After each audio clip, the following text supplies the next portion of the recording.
Did you know your stomach growl has an 11-letter medical name that sounds scarier than any diagnosis? Borborygmus. But here's the twist. Ancient Greek doctors were just trying to spell out the exact sound your belly makes. Borborygmus literally mimics rumbling noises, making it pure onomatopoeia wrapped in fancy medical clothing.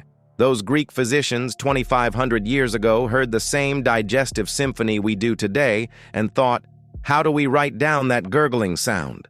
Every time your stomach rumbles, you're speaking ancient Greek without knowing it.